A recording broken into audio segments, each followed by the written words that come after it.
Bismillahirrahmanirrahim. Assalamualaikum warahmatullahi wabarakatuh. Waalaikumsalam warahmatullahi wabarakatuh. Alhamdulillahilladzi hadana li hadza wa ma kunna ya'lam an hadallah. Asyhadu an la ilaha illallah wa asyhadu anna Muhammadan abduhu wa rasuluh. Allahumma shalli ala Muhammad wa ala alihi wa sahbihi ajmain. Alhamdulillah, puji pada hari ini kita masih diberikan kesempatan untuk bersama-sama hadir tentunya dalam rangka untuk menimba ilmu di tempat ini. Kemudian salam dan salawat semoga tetap tercurahkan kepada baginda Nabiullah Muhammad SAW, kepada keluarganya, sahabat-sahabatnya, dan semoga sampai kepada kita semua yang semoga sama dengan apa yang diteladankan, apa yang diajarkan oleh beliau. Baik teman-teman sekalian, ini merupakan kajian rutin pekanan oleh pimpinan wilayah Nasyiatul Aisyah Sulawesi Selatan. Terima kasih kepada teman-teman yang sudah sempat bergabung, Ayunda, pimpinan Nasyiatul Aisyah Sulawesi Selatan. Ini merupakan pertemuan kedua setelah sebelumnya pekan pertama itu pengantar ketarjihan. Seperti yang disampaikan tadi oleh Kak Masna, ini diharapkan untuk teman-teman semua memiliki buku untuk pegangan kita dalam pembahasan di setiap pertemuan. Ini kajian rutin, jadi bagusnya memang kalau kita ikut setiap pekan supaya tidak ketinggalan. Ya, demikian mungkin penyampaian. Sebelumnya bagi teman-teman yang ingin mengajukan pertanyaan supaya waktunya lebih efisien, mungkin bisa diketik saja di kolom chat, nanti kami yang bacakan. Dan kami akan memprioritaskan pertanyaan yang berkaitan dengan materi kali ini. Oke, saya pikir demikian. Selanjutnya langsung saja saya persilahkan kepada Ustaz Dr. Kiai Haji Abbas Miro. Terima kasih. Bismillahirrahmanirrahim. Assalamualaikum warahmatullahi wabarakatuh. Waalaikumsalam warahmatullahi wabarakatuh. Ya, alhamdulillahirabbil alamin wassalatu wassalamu ala asyrafil wal mursalin wa ala alihi wa ashabihi wa man wala. Allahumma anfa'na bima 'allamtana wa 'allimna ma yanfa'una wa zidna 'ilman. Baik, alhamdulillah, dengan izin dan taufik dari Allah Azza wa Jalla, Allah berikan kesempatan pagi hari ini, pagi berkah, karena mengawali dengan kegiatan tadarus Al-Quran dan kajian agama yang moga-moga ini adalah bahagian sikap dan kepribadian kita. Mengawali segala aktivitas itu berbasis zikir. Kemarin ketika pengajian di Wajo PKK saya sampaikan ini, khususnya para ibu-ibu ini punya, agar karena tidak mudah menjadi ibu, calon ibu, karena pekerjaan yang besar, dan itu cara Allah mengangkat derajat para ibu, sehingga perlu memperkuat diri. Dan salah satu memperkuat diri itu adalah gereja berbasis zikir. Makanya diawali seluruh aktivitas kita itu dengan minimal basmalah. Ya kullu dhi balin lam yabda' bismillahirrahmanirrahim fahuwa aqta. Jadi setiap perkara kalau itu tidak didasari daripada basmalah bismillahirrahmanirrahim, maka terputus keberkahannya. Artinya kekuatannya itu kualitasnya rendah. Seluruh aktivitas kita, makanya kalau bangun pagi kan ada doa, mau makan juga ada doanya, mau belajar ada doanya, mau buang air saja ada doanya, bangun dari keluar dari doanya. Jadi seluruh aktivitas itu diawali dengan basmalah. Kemudian selanjutnya, karena ini sifatnya kajian, diharap kita semuanya yang hadir di sini itu membawa ataukah di depannya ada buku kuning, ya, kitab kuning. Kitab kuningnya Muhammadiyah itu HPT, Himpunan Putusan Tarjih. Karena kita menggunakan sistem syarah, ya. Syarah Himpunan Putusan Tarjih. Karena hal ini akan mendalami, ya, memudahkan untuk pendalaman. Maka yang kedua, bisa tahu keistimewaan apa yang ada di dalam lafal-lafal yang akan menjadi putusan. Ya, jadi kita melihat teksnya seperti apa supaya itu bisa jadi dasar untuk pengembangan. Karena himpunan putusan itu ringkas, tapi seringkas seperti ini itu bisa menjadi kaidah, bisa menjadi dasar untuk pengembangannya. Di halaman pertama, jadi diawali dengan Kitabul Iman. Jadi buku putusan ini ternyata masalah ketarjihan itu bukan masalah ibadah saja. Bukan masalah hukum, salat, puasa, zakat, tapi bahagian dari bahasan tarjih itu adalah masuk akidah. Pembahasan keimanan. Bahkan meletakkan Kitabul Iman, bab tentang keimanan di awal dari pembahasan selanjutnya. Ini artinya apa? Bahwa seluruh aktivitas ibadah kita ini harus berbasis iman. Ya. Itu yang Allah sebutkan, man amila shalihan min dzakarin aw untha wa huwa mu'minun. Siapa yang melakukan amal soleh, baik itu laki-laki maupun perempuan, maka dalam keadaan dia beriman. Makanya buku ini, putusan ini diawali dengan bahasan iman. Untuk apa? Untuk memperkuat, untuk menjadi dasar basic dalam beribadah. Karena tanpa iman, itu tidak ada nilainya. Tanpa iman, itu tidak dihargai oleh Allah. Tidak Allah Subhanahu wa Ta'ala. Nah, di Kitabul Iman ini ada pengantar. Ya, kita diantar oleh para ulama kita untuk mengawali segala sesuatu itu. Ya, pengantarnya setelah basmalah, kalimat tauhid itu semacam pembuka. Dengan menyatakan, menyandarkan segalanya itu kepada Allah. Kepada Allah. La ilaha illallah wahdahu la syarikalah. Wa bihil hawlu wal quwata. Jadi ini sama dengan buku-buku lainnya. Mengawali segala sesuatu penyandaran kepada Allah. Tidak boleh kita melakukan sesuatu kecuali memang dasar keimanan kepada Allah. Nah, apa makna tadi ini? La ilaha illallah. Jadi tiada Tuhan selain Allah. Wahdahu sendiri. La syarikalah wa bihil haulu wal quwwah. Jadi tiada sekutu dan dengannya lah adanya daya dan kekuatan. Karena dalam beribadah ini kita tidak bisa mengandalkan kekuatan, kecerdasan dan spiritual diri sendiri. Harus menyandarkan segalanya itu kepada kekuatan Allah dengan izin Allah. Makanya Nabi menyatakan la yadkhul jannata bi'amalihi. Tidak bisa masuk surga itu dengan semata-mata amalan.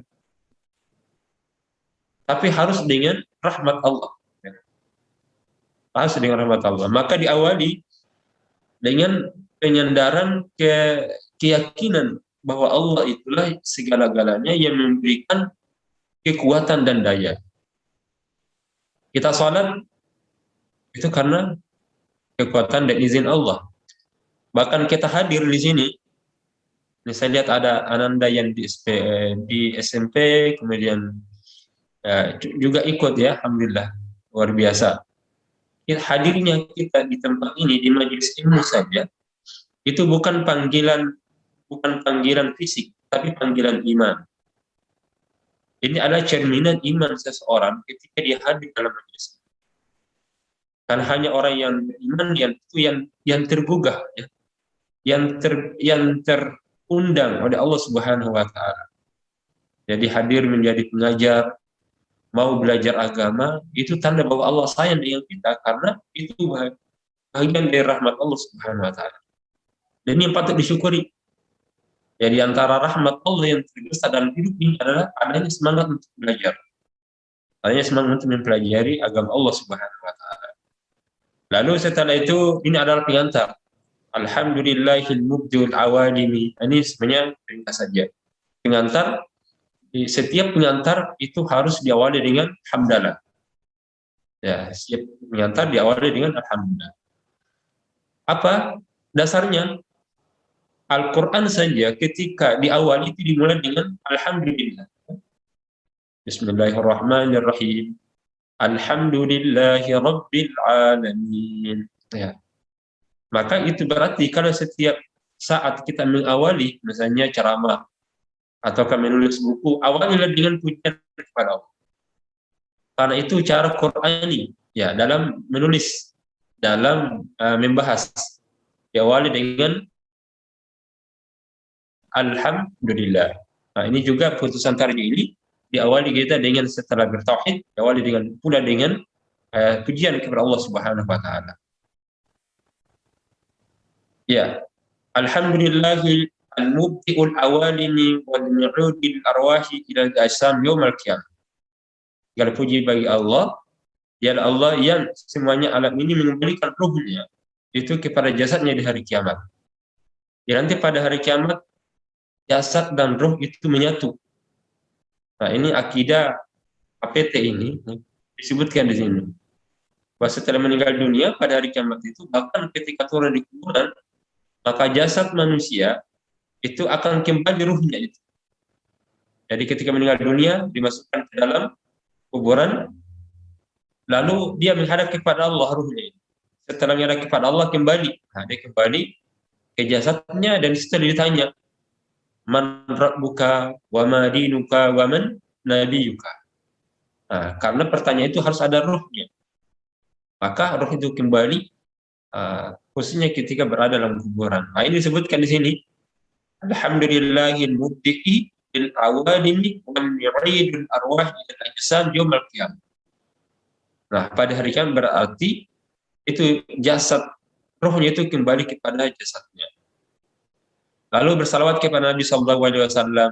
Wassalatu wassalamu ala sayyidina Muhammad khataman nabiyyin wa afdalil mursalin wa ala alihi. Jadi sebenarnya buku ini tidak mengapa kalau ada sayyidina, ya. Ya, tidak menjadi masalah kalau ada pengantar sayyidina. Tapi kalau salat tidak boleh. Ya, diharamkan menambahkan kata sayyidina di dalam salat. Karena salat itu adalah ucapan yang sudah jelas. Sehingga tidak bisa ditambah sesuatu yang tidak ada dalam tuntunan Nabi. Tapi kalau hanya sekedar pengantar, itu tidak mengapa. Karena di putusan juga ini menggunakan sayyidina. Tetapi lebih bagus tidak menggunakan. Ya, karena sayyidina itu ada sedikit pengkultusan. Ada kesan-kesannya. Tapi kalau itu sifatnya eksidental saja tidak mengapa. Tapi kalau aman lebih bagus tidak. Lalu waqad warada fil hadithi, ya, mungkin saya minta satu orang membaca. Nah, ini anak saya ini Ernawati, bisa dibaca. Ya, dibaca dulu, kalau bisa jadi baca. Ada waqad warada fil hadithi.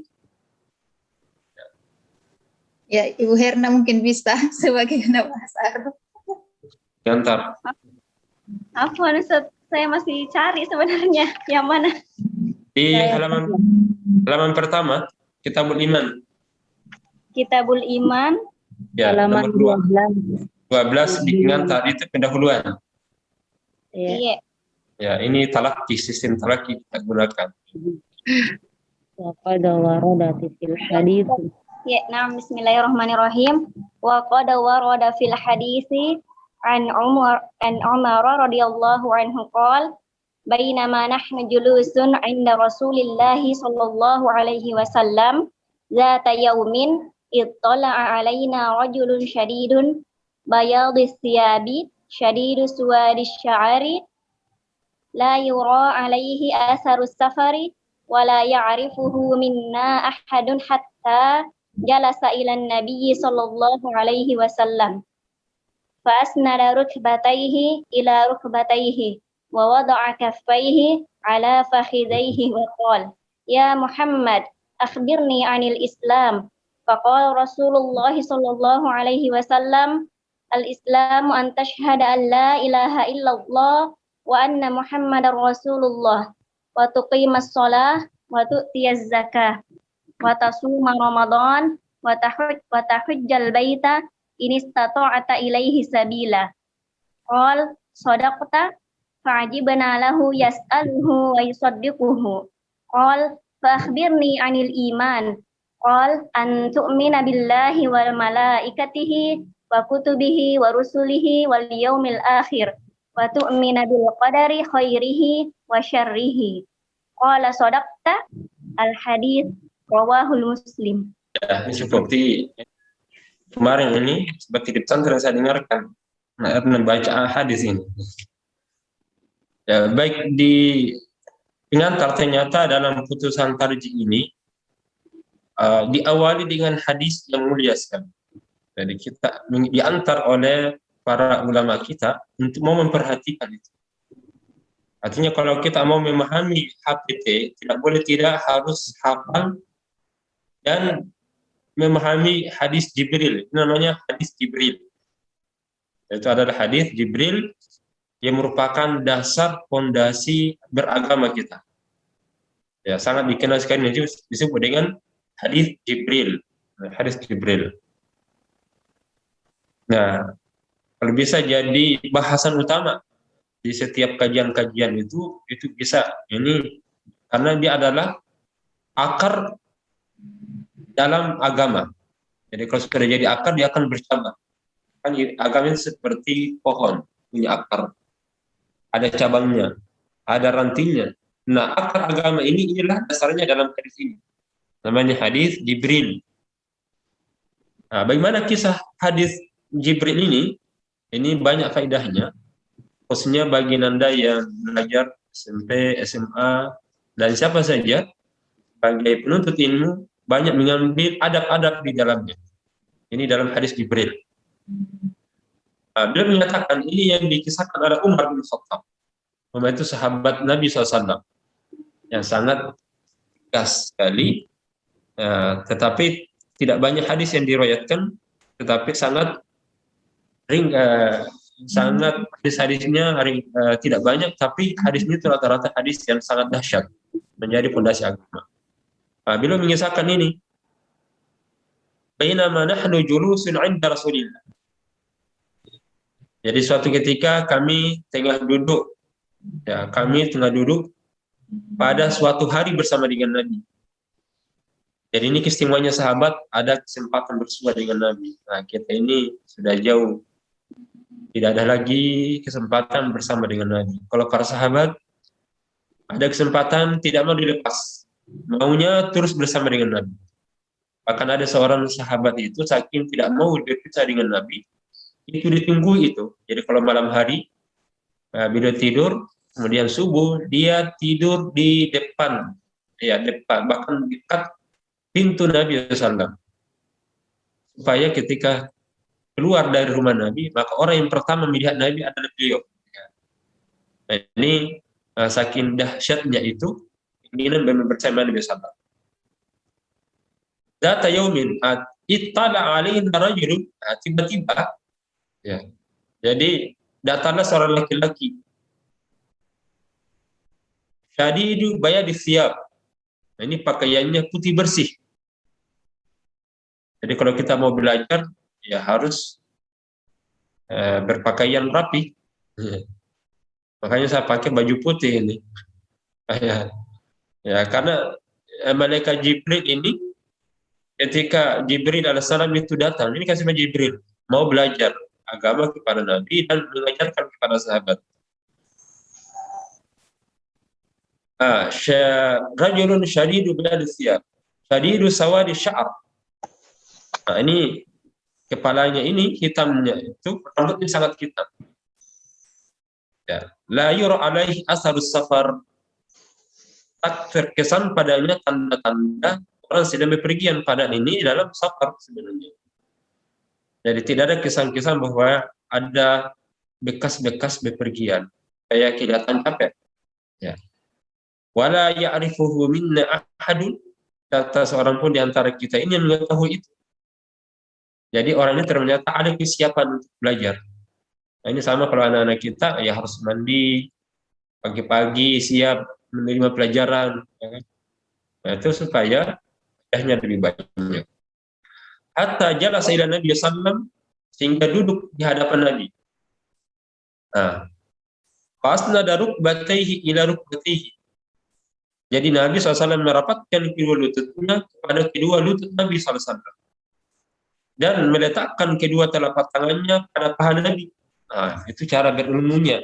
Malaikat kalau belajar, orang ini ketika belajar, dia rapatkan, dekatkan lutut Nabi, dan tangannya ini, tangannya Jibril, itu meletakkan di atas paha Nabi SAW. Ini apa? Itu menjalin hubungan keakraban dengan guru, ataukah dengan orang yang belajar. Jadi salah satu pendekatan yang dilakukan seorang guru atau murid itu adalah pendekatan diri. Karena itu akan memudahkan baginya transfer knowledge, ya, namanya pengajaran ketika dibangun komunikasi baik. Ya. Malaikat Jibril ini ingin menyampaikan ilmu, didekatkan lututnya Nabi dengan beliau. Bahkan tangan Jibril ini ada di atas paha Nabi. Ini artinya dekat sekali dengan Rasulullah SAW. Waqal, dan berkata, baru dia berkata, ya Muhammad, wahai Muhammad sallallahu alaihi wasallam, akhbirni anil Islam. Ya, ajarkan aku tentang Islam. Ya. Jadi ini salah satu pintu ilmu adalah bertanya. Karena Nabi ketika mengajarkan diawali dengan pertanyaan. Banyak hadis-hadis Nabi itu muncul karena pertanyaan. Maka beruntunglah para sahabat yang banyak bertanya kepada Nabi SAW. Sehingga lahir hadis-hadis Nabi yang sampai hari ini pun kita amalkan itu. Nah, kan bertanya itu macam-macam pertanyaannya. Nah, di antaranya adalah pintu untuk membuka ilmu.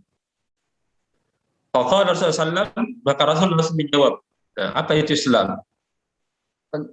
Antashhadu an la ilaha illallah wa anna Muhammadar Rasulullah. Nah, Islam itu adalah bersyahadat bahwa tidak ada Tuhan yang berhak disembah kecuali Allah dan Muhammad itu utusan Allah Subhanahu wa taala. Artinya adalah takrir syahadat, persaksian. Yang kedua, wa tuqimas salata, mendirikan salat. Wa tu'tiyaz zakata, dan menunaikan zakat. Wa tasuma ramadana, dan berpuasa pada bulan Ramadan. Wa tahujjal baita, dan berhaji. Tapi ini ada syaratnya. Ini istata'ta ilaihi sabila. Ya, jika benar-benar engkau mampu melakukannya. Nah, ini biasa kita istilahkan dengan rukun Islam. Ya, rukun Islam itu ada 5. Jadi ketika ditanya apa itu Islam, nah, inilah sehingga para ulama meletakkan bahwa dalam pelajaran agama rukun Islam itu ada 5. Ini dasarnya. Dari riwayat Bukhari dan Muslim dari sahabat Umar ketika datang Jibril bertanya tentang keimanan. Maka Nabi menjawab bahwa Islam itu tadi ya 5. Maka orang itu berkata tadi yang belum datang, yang belum dikenal orangnya, padahal wahai Muhammad, engkau benar. Fa'ajibna lahu yas'aluhu wa yusaddiquhu. Lantas orang yang ada di sekitar Nabi ini jadi heran karena betapa ia bertanya lalu ia membenarkan. Kan biasanya kalau bertanya untuk ya sesuatu yang tidak dipahami, tapi ini dia bertanya, justru dia juga yang membenarkan itu. Nah, itulah yang membuat sahabat heran. Nah, tapi keheranannya ini belum dijawab oleh Nabi SAW. Nabi diamkan. Jadi terkadang kalau ada mahasiswa, ada santri mau bertanya, dulu nanti selesai, tidak langsung direspon. Kalau sementara belajar, lalu ada yang yang curhat, ada yang menyampaikan, biarkan dulu. Oh, lanjut lagi. Nah, Nabi tidak merespon keheranan para sahabat. Fa'akhbirni anil iman. Jadi setelah Islam diajarkan, beliau juga bertanya, bagaimana itu iman? Apa itu? Maka dijawablah, antuk mina billahi, engkau beriman kepada Allah, wa malaikatihi, dan kepada para malaikat, wa kutubihi, dan kitab-kitabnya, wa rusulihi, dan rasul-rasulnya, wal yaumil akhir, dan beriman kepada hari akhir, wa tu'mina bil qadri, dan beriman kepada takdir Allah. Berarti takdir ini ada dua jenisnya, khairihi wa syarrihi. Ketetapan Allah yang dan ketetapan Allah yang nyaman dilaksanakan. Jadi ketetapan Allah yang sifatnya baik, bagus, khair, dan ketetapan Allah yang kelihatannya buruk. Jadi ketetapan Allah itu semuanya baik, tidak ada yang buruk sebenarnya. Hanya jenis takdir itu kelihatan membebani.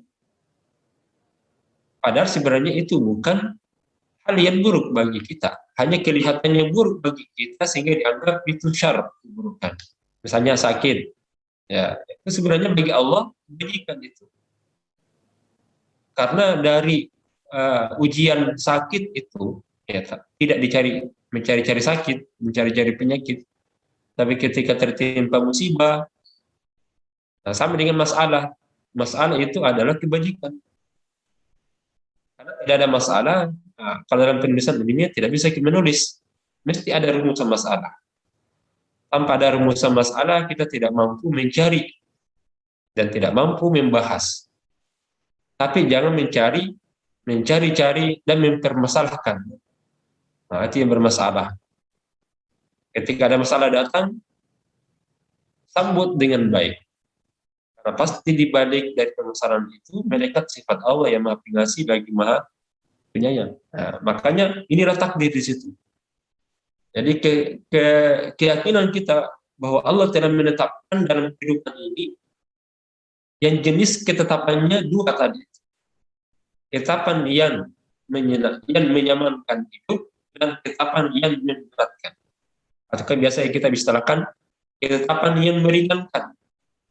Ya, kehidupan, dan yang kedua beban yang memberatkan.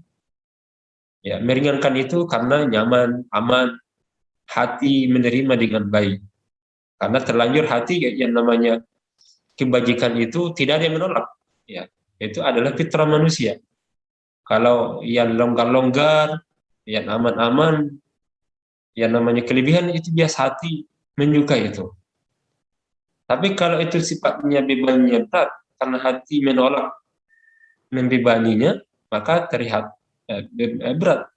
Tapi sebenarnya hati kalau menerima berlapang dada sama-sama itu juga, tidak ada perbedaan. Maka membuat pekerjaan itu berat adalah hati. Bahkan para sahabat itu ketika dibebani justru semakin bergembira. Karena hati ketika menerima beban sama saja antara kekurangan dan kelebihan, karena semuanya bagian dari ketetapan Allah, bagian dari ya nikmat Allah itu. Jadi sekali lagi, yang membuat pekerjaan itu berat adalah hatinya. Yang membuat pekerjaan itu adalah ringan adalah hati. Karena ketika sesuatu itu datang, disambut dengan lapang dada. Berbeda kalau yang namanya masalah belum mampu berlapang dada dengannya. Tapi itulah kuncinya. Saat sesuatu itu datang kepada kita dengan berlapang dada, maka akan menjadi ringan. Ya. Baik, maka Nabi SAW mengatakan, orang itu menyatakan, sadaqata, engkau benar wahai Muhammad. Nah, ini muncul lagi. 2 kali bertanya, 2 kali membenarkan. Nah, ya. Al-hadis ini hadisnya dipotong. Sebenarnya masih ada ini. Ada kelengkapannya. Bila malaikat bertanya tentang ihsan. Anta'budallaha ka'annaka tarahu fa lam takun tarahu fa innahu yarak. Jadi sebenarnya ada pertanyaan tapi diringkas. Jadi putusan ini meringkas hadis Nabi SAW dan hadis yang panjang. Ya, karena yang ingin dicari adalah jelasan tentang iman. Adapun ihsan nanti dibahas dalam bahasan selanjutnya. Baik, itu pengantar putusan ini dengan mengawali pembahasannya dengan hadis akar agama yang dikatakan oleh hadis Jibril. Di akhir itu barulah dijelaskan oleh Nabi SAW, tidakkah kalian tahu siapa yang datang? Ini baru Nabi merespon keheranan para sahabat. Maka tidaklah kalian tahu siapa yang baru datang saja bertanya itu? Dia adalah Jibril yang datang ingin mengajarkan kepada kalian agama. Ya, dia adalah Jibril yang datang untuk mengajarkan kalian. Berarti di sini salah satu faedah ilmu pengetahuan adalah terkadang boleh kita bertanya, walaupun kita sudah tahu, untuk mengiklankan dan mengkhabarkan kepada orang lain yang belum tahu. Jadi, biasa juga kalau ada orang yang mau, namanya pemantik, dia sudah tahu sebenarnya, tapi orang lain dia mau penjelasan lebih luas, dan orang lain pun dia tahu, dia bertanya untuk diketahui oleh orang yang panjang. Itu jenis pertanyaan itu boleh. Atau yang kedua memang pertanyaannya memang kita tidak paham, itu asalnya. Tapi kalau ketiga ingin mengetes saja, kalau ada yang bertanya ingin mengetes sekretaris majelis tarji, tidak apa-apa dia juga mau tes. Tapi kalau mengetes guru ingin merendahkan, itu tidak boleh. Jadi kita tidak benarkan bertanya ingin menjatuhkan orang lain. Nah, karena itu sama halnya dengan membuat buruk dalam sistem pembelajaran. Tapi kalau tadi dibolehkan. Inilah pertanyaan Bani Israel. Israel itu banyak bertanya supaya terhindar dari beban-beban. Tapi justru semakin jatuh kepada beban-beban. Baik, selanjutnya itu pertamanya. Kita sambungkan, ini kan intinya juga intisari dari pengantar. Dibaca, siapa yang bisa membaca? Ya, silakan. Yang Jumarni bisa dibaca. Yang mana? Itu amma ba'du. Ya. Jadi setelah hadis kan ada ya amma ba'du. Setelah hadis kan ada kalimat amma ba'du.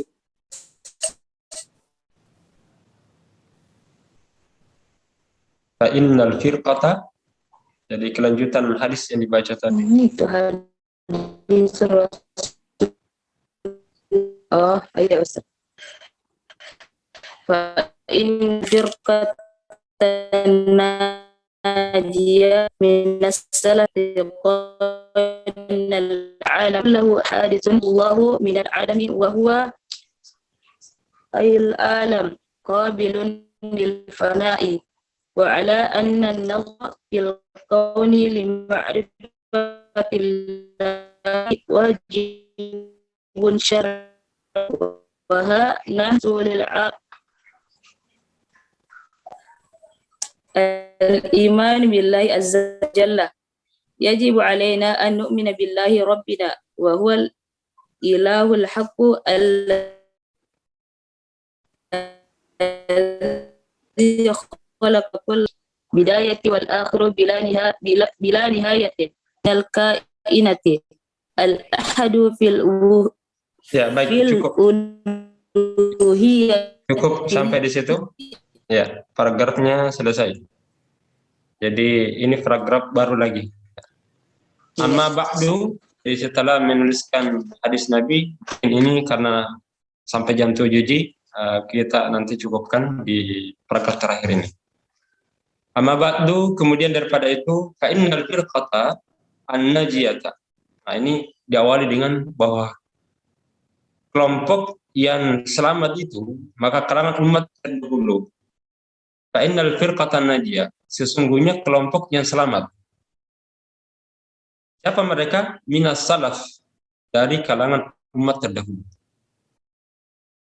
Ajma'u Al-anna al-i'tiqada, mereka sepakat bahwa i'tiqad itu keyakinan bi anna al-alam kulluhu hadits. Bahwa seluruh alam itu mengalami masa permulaan. Ya, berarti tidak langsung ada permulaannya. Khalaqahu Allah min al-adami, yang Allah ciptakan dari ketiadaan. Nah, min al-adam. Jadi ini poinnya bahwa apa? Nabi pun itu memahami ada kelompok-kelompok selamat dan ada kelompok-kelompok tidak selamat. Karena menyebutkan al-firqatan najiyah, lawannya firqatul dhallah. Jadi ada kelompok selamat dan ada kelompok tersesat. Ini penting sekali untuk mengetahui mana saja kelompok-kelompok yang masuk kategori kelompok selamat dan mana yang masuk kategori yang sesat, supaya kita bisa terhindar. Nah, siapa mereka yang dikatakan selamat itu? Mereka adalah minas salaf, dari kalangan umat terdahulu. Siapa mereka? Para nabi, salaf, dan tabi'in yang mengikutinya. Nah, itu nanti dijelaskan. Mana kelompok salaf itu? Ma'ana alaihi wa ashabi. Mereka yang mengikuti sunnahku dan sunnah para sahabat. Makanya Muhammadiyah di sini menjadikan dasar. Kenapa memberi nama Muhammadiyah? Salah satunya adalah agar mengikuti apa yang dilakukan oleh umat salaf terdahulu dari kalangan Rasul, khususnya Nabi Muhammad Shallallahu Alaihi Wasallam. Jadi kalau bahasa kita sebenarnya bahwa Muhammad itu adalah firqah najiyah, adalah kelompok terselamat karena menyandarkan cara berpikir dan keberagamaannya kepada para nabi, kepada Nabi SAW, dan sehingga diberi nama Al-Muhammadiyah, supaya untuk mengikuti dan mencontohi Nabi Shallallahu Alaihi Wasallam. Nah, bagaimana keyakinan mereka para salaf terdahulu itu, kelompok Najiyah dan Muhammadiyah ada di dalamnya? Ya, mereka sepakat bahwa setiap alam ini ada kebaruannya, ada permulaannya. Ya. Jadi kalau ada perubahan, ada awalan berarti ada akhiran juga. Dan Allah ciptakan dari yang tidak ada. Nah, itulah sifat Allah. Dialah yang mengadakan sesuatu yang ada, sesuatu yang tidak ada menjadi ada. Karena dia ada. Ya, Allah ada. Ingat, qabilun lil fana'i. Setiap alam ini yang mengawali pasti ada kefunaannya. Nah, itu dalam ayat kullu man 'alaiha fan. Nah, ini bisa dilihat hadisnya itu di nomor 2. Nah, ini kita dikembalikan. Silakan dibuka di halaman halamannya. Halaman belakang, ya. Al-Adillah.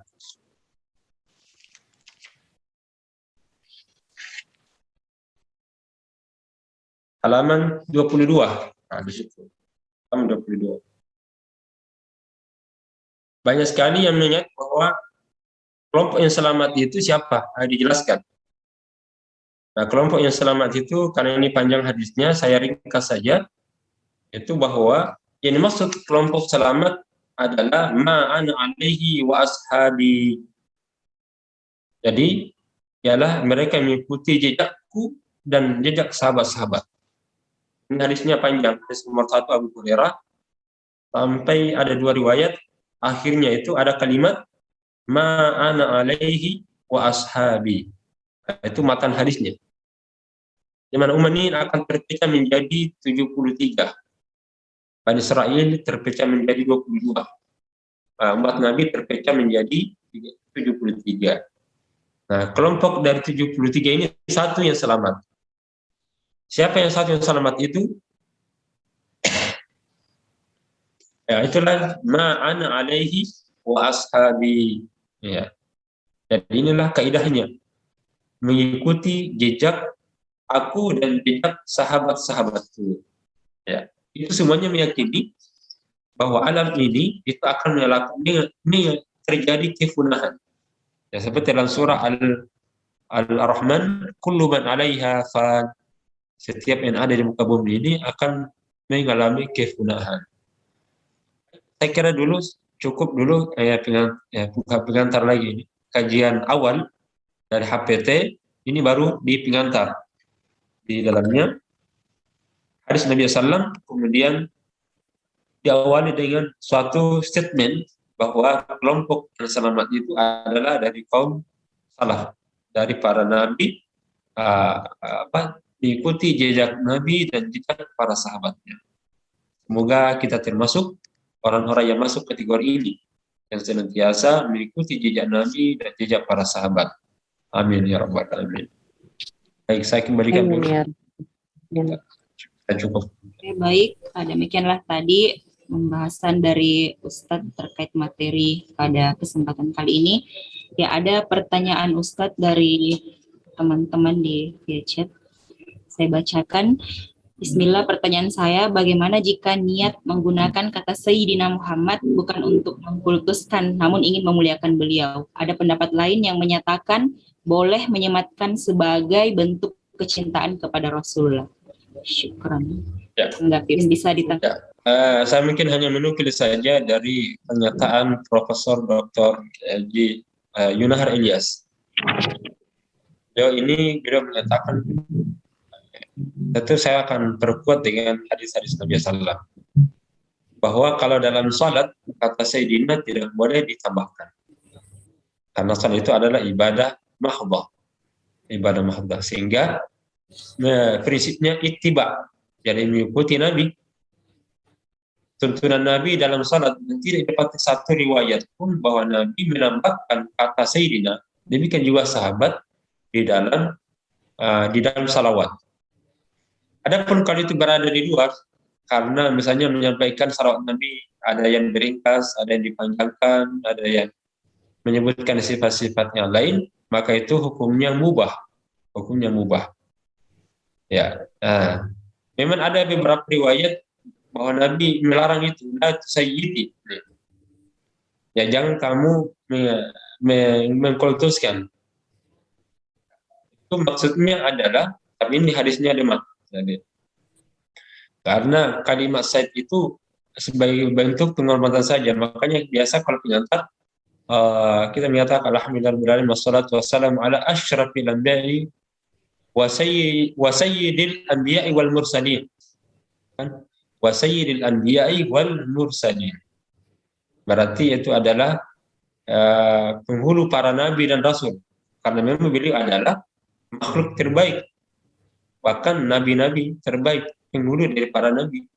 Itu latar belakangnya, karena para nabi dan rasul ketika dimintai keterangan atau rekomendasi, mereka menolak. Kecuali Nabi SAW yang diserahkan segalanya kepadanya. Dibolehkan saja kata Sayyidina. Tapi itu tadi ya, kalau memang ada kesan-kesannya, ya kita cukupkan menambah salawat saja. Kita menyebutkan nama Allahumma shalli ala Muhammad wa ala alihi, kan itu sudah penghormatan sebenarnya dengan adanya doa tadi itu. Ya, sehingga kalau kita bermaksud untuk menghormati, ya maka cukup dengan ketika menyebutkan namanya, maka kita bersalawat. Misalnya Allah kepada Muhammad sallallahu alaihi wasallam. Tapi kalau ada yang menyebutkan itu tidak disalahkan. Ya itu, Allah alam. Kalau menurut kita sebenarnya menghindari hal-hal yang mungkin bisa menimbulkan ketidakpahaman sebagian kelompok, maka bagusnya dicukupkan saja. Allahumma shalli ala Muhammadin wa ala alihi wa sahbihi. Baik. Kan? Ya, demikianlah sudah cukup jelas apa yang disampaikan oleh Ustadz. Masih ada yang mau bertanya? Kita masih ada waktu 7 menit sebelum jam 7. Saya. Ya, silahkan Kak. Ya Ustadz, Ustadz ini di halaman 23 ada istilah yang saya kurang paham. Di sini kan dikatakan, dan dari Abdullah bin Amr katanya Rasulullah SAW bersabda, niscaya akan datang kepada umatku apa yang telah datang kepada Bani Israel, teladan ceripu dengan ceripu sampai kalau ada orang yang menggagah ibunya dengan terang-terang dan seterusnya. yang saya tidak paham Ustaz, yang mana itu disebut ceritu Ustaz? Ya. Ya. Jadi maksudnya ini itu salah satu tanda-tanda hari kiamat. Jadi ini disebutkan salah satu nanti hari kiamat itu ya, di mana Bani Israel datang, Yarpu itu ala hadwal na'al bin na'al. Na'al itu kan sendal.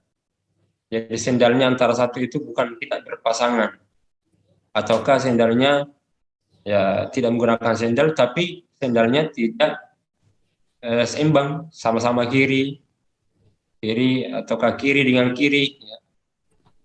Hatta kana minhum man ata, bahkan ada yang datang umat itu secara berbuat secara terang-terangan. Jadi ini menggagahi salah satu bentuk perzinahan yang terjadi, di mana menggagahi ibunya, ya. Menggagahi ibunya dengan terang-terangan. Dan menggagahinya ini peristiwa dan keadaan yang terjadi pada hari kiamat, tanda-tanda kedatangannya itu, ciri-ciri akhir zaman. Saking sifat al-haya itu terangkat, pada ibunya saja dilakukan perbuatan tadi. Nah, tapi kalau masuk ini adalah tadi tidak berpakaian, tidak pakai sendal, atau sendalnya tidak serasi antara semuanya kiri, makanya dilarang menggunakan sendal itu dengan kiri dengan kirinya, sama-sama kiri ataukah sama-sama kanan. Kalau memang tidak bisa, tidak ada pasangannya, jangan dipakai. Sekalian tidak pakai sendal. Iya. Larang. Kadang biasa iseng-iseng Ustaz, kalau tidak ada pasangan yang lain dipakai. Dan yang pasangannya sabarin lagi, ya. Mungkin kalau sifatnya terdesak, tidak ada yang lain, khawatir ada najis dan sebagainya, saya kira itu boleh, kan dalam kondisi rukhsah. Tapi kalau aman ji, normal ji, lalu ternyata kiri-kiri, nanti ke kiri-kirian. Kalau kanan yang kanan, nanti ke kanan-kanan. Ya. Allah alam. Ya, baik, demikian mungkin cukup 2 pertanyaan untuk kesempatan kali ini. Ya, pada kesempatan ini kita sudah membahas tentang pendahuluan. Mungkin pekan berikutnya itu adalah ya materi yang berikutnya, iman kepada Allah mungkin Ustaz. Ya, saya pikir demikian. Mungkin sebelum ditutup ada closing statement dari Ustaz untuk kami. Ya, baik. Sebagai hamba Allah, kekuatannya itu ada di dalam kedekatan dirinya dengan Allah. Dan kedekatan diri dengan Allah itu saat dia dekat dengan dasar iman dan percaya kepadanya. Maka iman ini yang akan menentukan seseorang kuat atau tidak. Dan salah satu yang menguatkan itu adalah doa dan zikir. Oleh karena itu, ya, pagarilah seluruh aktivitas amal kita ini dengan zikir, minimal bingkai basmalah. Semoga kita termasuk orang yang dikaruniakan Allah Subhanahu wa taala dan dikuatkan dalam beragama. Amin. Kira demikian. Assalamualaikum warahmatullahi wabarakatuh. Waalaikumsalam warahmatullahi Terima kasih banyak Ustaz atas waktu yang telah diluangkan kepada kami. Semoga senantiasa sehat selalu dan bisa membersamai untuk pekan-pekan berikutnya. Terima kasih juga kepada teman-teman Kakanda atau mungkin ada Yunda yang sempat bergabung. Semoga apa yang kita dapatkan pada hari ini bisa kita amalkan secara perlahan dan semoga bernilai berkah di sisi Allah Subhanahu wa taala. Jangan lupa untuk pekan depan, insya Allah di hari dan jam yang sama.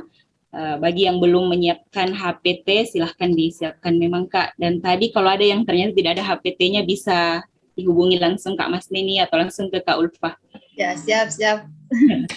Ya, saya pikir demikian. Jazakumullah khairan katsiran. Birrahmanittaqa. Assalamualaikum warahmatullahi wabarakatuh. Waalaikumsalam warahmatullahi wabarakatuh.